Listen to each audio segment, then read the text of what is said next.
Though he may look like your average ghoul by the time the Vault Dweller meets him in Fallout 1, Harold is anything but. In fact, despite what his rotting visage might suggest, he isn't a ghoul at all. Born before the bombs dropped in 2077, Harold survived the war in California's Vault 29 before leaving to make his fortune in the wasteland as a caravan master. Times were good before he and his caravan found themselves under attack by an ever-increasing number of mutants descending from the north. Looking to find the source of these terrible new mutants, Harold formed a posse that eventually came across Mariposa, a crumbling military base filled with vats of FEV, the mutagenic forced evolutionary virus. Assaulted by mutants and malfunctioning machinery, Harold abandoned his team and fled back to the hub, not yet knowing he was already infected.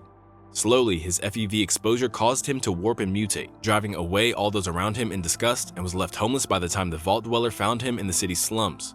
Kind and knowledgeable despite his unique appearance, Harold was a valuable source of wasteland knowledge for the Vault Dweller, and even warned them away from a group of Deathclaws living under the hub.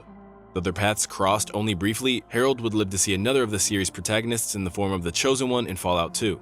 Almost 80 years after the events of the first entry, Harold since moved on from the hub and settled in the ghoul town of Gecko, acting as the foreman of the nuclear plant there. Sometime during the intervening decades, a plant had taken root in Harold's head, supported by his uniquely mutated body, which he affectionately referred to as Bob. Holding Gecko together in its simmering conflict with the nearby Vault City, Harold enlisted the Chosen One's help in finding a peaceful solution to their differences by patching the faulty power plant systems before seeing them on their way.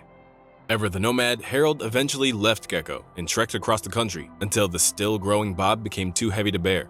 Stopping to rest in the outskirts of the capital wasteland, Harold found himself rooted to the spot by his woody companion. By the time Fallout 3's Lone Wanderer found him, Harold was more tree than man, his form twisted almost beyond recognition. Tended by the peaceful tree minders, a group of cultists who had come to worship Harold's vegetation, the now ancient Harold was finally ready to die. The Lone Wanderer was faced with a decision then, to finally kill this ancient mutant and let him pass into legend, allowing his grove to wither, or to encourage him to persevere for the good of the wasteland. Whether the Lone Wanderer finally ended Harold's story that day, or convinced him to live on is still unknown. But regardless of the outcome, he certainly earned his place as one of the series' most iconic and endearing returning characters.